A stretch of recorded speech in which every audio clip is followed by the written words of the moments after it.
nagtayo ka ng restaurant, yun yung White Opo. House. Opo. Alright? At doon mo nakita, di ba, si Bongbong Marcos na sumisinghot ng pulburon.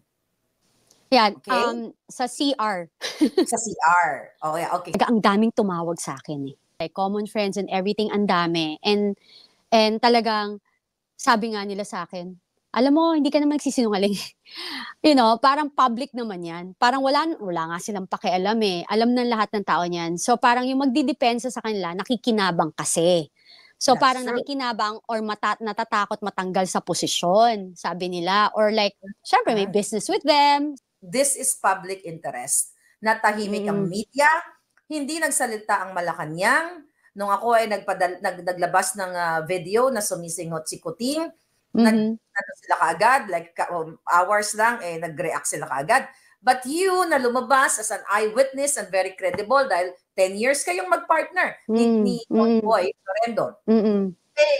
Tahimik sila. Maaring, nagpaplano pa sila ng evil forces nila o whatsoever. Pero, Kathy, ano yung understanding mo why they are silent and the media?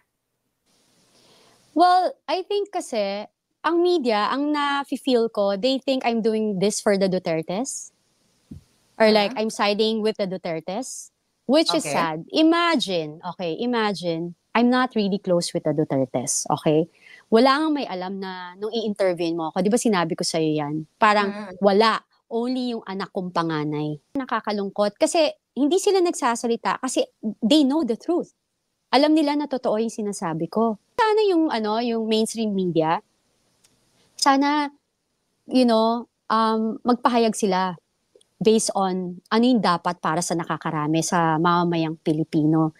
Hindi dahil ang feeling nila ayaw namin sa Duterte, ayaw namin i-support yan kasi si Sara bang giging next president pag ganon. You know what, guys? I don't care who will be the president. I don't care.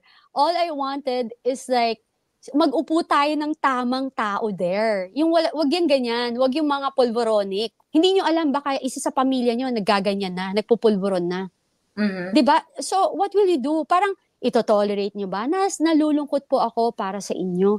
Kung talagang may paninindigan kayo, at saka you're speaking the truth, sabi nga nila, ang mainstream media is para sa tao, para kung ano lang yung katotohanan. Ito po ako.